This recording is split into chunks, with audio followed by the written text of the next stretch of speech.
সব লোকে কয় লালন কি জাত সংসারে, কেউ মালা কেউ তসবি গলায়, তাইতে কি জাত ভিন্ন বলায়। প্রিয় অষ্টম শ্রেণীর শিক্ষার্থীরা, আজকে তোমাদের বাংলা মানব ধর্ম যে কবিতাটি আছে বা গানটি আছে, যার স্রষ্টা হচ্ছেন লালন শাহ, তার সেই সৃষ্টিকে নিয়ে পড়াশোনা করব। অর্থাৎ মানব ধর্ম নিয়ে আমরা আজকে পড়াশোনা করব। তোমাদের অষ্টম শ্রেণীর পাঠ্যপুস্তকে এই মানব ধর্ম কবিতাটি আছে। এখন কবিতা আমরা কিভাবে পড়ব, আসো একটু এইটা বিশ্লেষণ করে দেখি। দেখো, আমরা বলছি যে কবিতা পড়তে গেলে সবসময় স্তবকে ভাগ করব। এটা হচ্ছে আমার প্রথম স্তবক। প্রথম স্তবকে আমরা কি পড়ব? জাতি বা বংশ পরিচয়ের অসারতা। অসারতা মানে হচ্ছে যার কোনো মূল্য নেই, ঠিক আছে, খুব ক্ষীণ, খুব ছোট, খুব নগণ্য। মানে জাতি বা বংশ পরিচয় আলটিমেটলি হচ্ছে খুব নগণ্য একটা বিষয়, এটাকে এত বড় করে দেখার কিছু নেই। বুঝতে পারছো? তাহলে তোমাদের কবিতার লাইন কি ছিল? প্রথম লাইনই ছিল সব লোকে কয় লালন কি জাত সংসারে। জাত মানে হচ্ছে কোন বংশ, কোন কুলের, কোন বংশের লোক, এরকম কোন গোষ্ঠীর লোক, কোন জাতের লোক। আর সংসার মানে হচ্ছে পৃথিবী। সংসার মানে হচ্ছে কি? পৃথিবী। দেখো, সব লোকে কয় লালন কি জাত সংসারে। লালন কোন জাতের মানুষ, কোন জাতের লোক, সেটা মানুষ জানতে চায়, ঠিক আছে। তখন লালন বলতেছে, লালন কয় জেতের কি রূপ।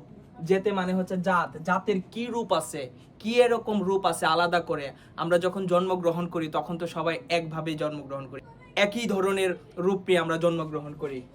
দেখলাম না এ নজরে, মানে সে দেখলো না যে আলাদা আলাদা কেউ জন্মগ্রহণ করছে, সবার জন্ম সেম ভাবেই হচ্ছে। তাহলে এই জাত দিয়ে কি হবে, এই কথাটা তিনি এখানে বুঝাইছেন। কেউ মালা কেউ তসবি গলায়, কারো গলায় মালা, কারো গলায় তসবি।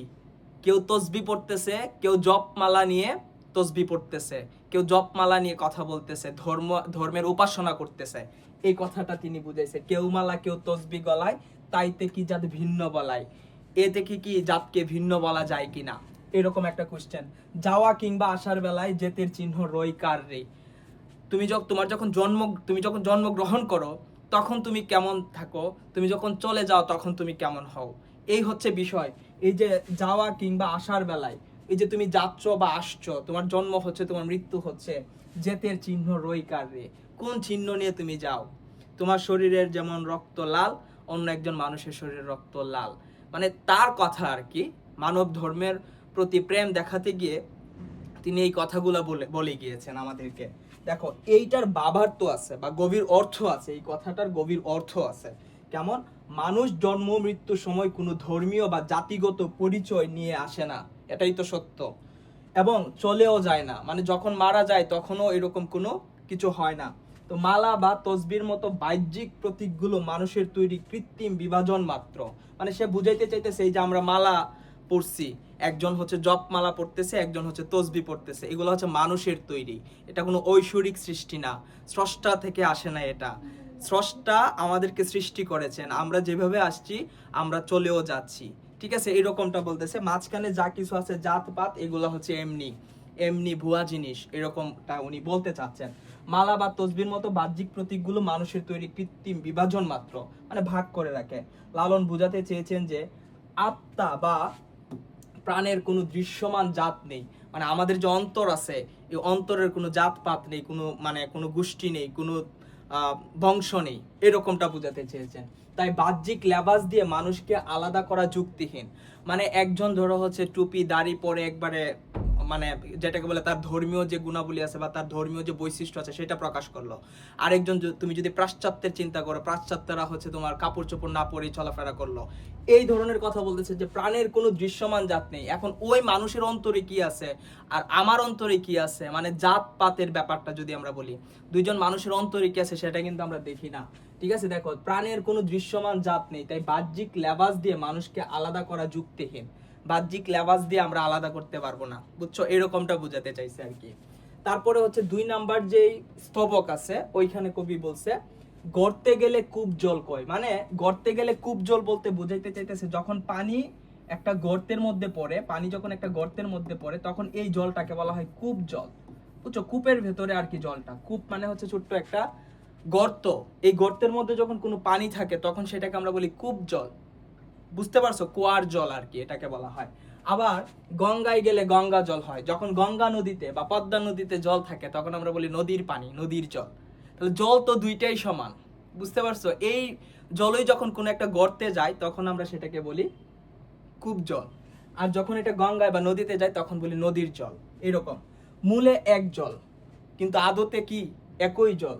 সে যে ভিন্ন নয়, সে কোনো আলাদা কোনো জিনিস নয়, ভিন্ন জানায় পাত্র অনুসারে।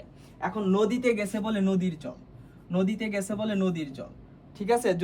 আমি যদি বলি যে সাগরে গেছে তাহলে সাগরের জল, জল মানে হচ্ছে পানি, বুঝছো? পানির কথা বুঝাতে চাচ্ছে। তাহলে ভিন্ন জানায় আসলে কি অনুসারে? পাত্র অনুসারে। মানে পাত্র ভিন্ন বলে, যেমন নদীতে গেলে পানি নদীর জল, আবার কুয়ায় গেলে হচ্ছে কূপ জল, বুঝতে পারছো? গর্তে গেলে হচ্ছে কূপ জল, এই কথাটা বুঝাইছেন যে জলের কোনো ভিন্নতা নেই। আমাদের সৃষ্টি, আমরা মানুষ, মানুষের কোনো ভিন্নতা নেই।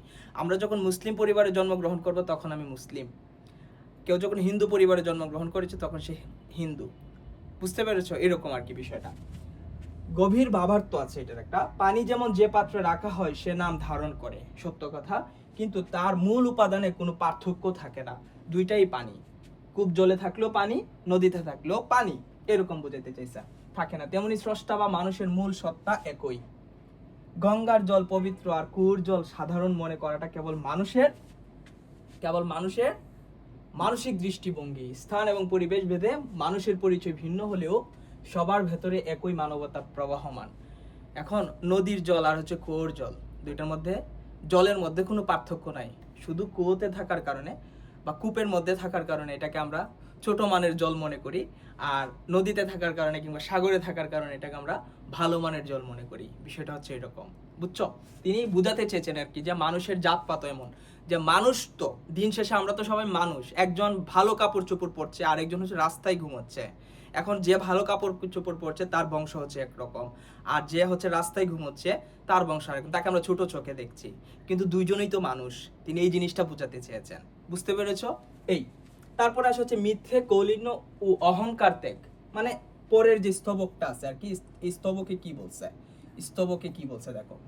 জগৎ বেড়ে যেতের কথা লোকে গৌরব করে যথাতথা।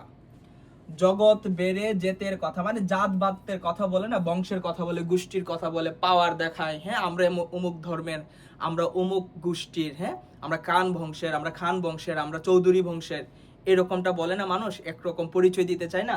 এই পরিচয়ের কথা বলছে যে জগৎ বেড়ে যেতের কথা লোকে গৌরব করে যথাযথা। যেখানে সেখানেই হচ্ছে দেখবা যে কেউ পরিচয় দিতে চায় যে আমরা হচ্ছে চৌধুরী বংশের কিংবা তালুকদার বংশের, খান বংশের, এই পরিচয়গুলা দিতে চাই। এই কথাটা এখানে কবি লিখতে চেয়েছেন, বলতে চেয়েছেন। লালন সে জেতের ফাতা, মানে সে বলতেছে এগুলা ছাতা ফাতা, এগুলো এমনি, এগুলার কোনো ভ্যালু নাই, এগুলার কোনো দাম নাই। দিন শেষে হচ্ছে মানব অন্তর, মানুষের হৃদয়, মানুষের মন, তুমি ওই দিক থেকে কতটা সুন্দর, কতটা প্রভাবশালী সেটা দেখাইতে হবে।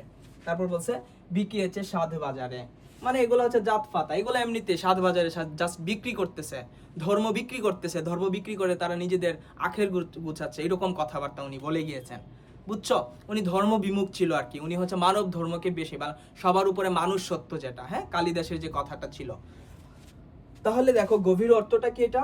সমাজ জুড়ে মানুষ তাদের বংশমর্যাদা বা জাত নিয়ে যে মিথ্যা অহংকার করে, লালনের কাছে তার কোনো মূল্য নেই।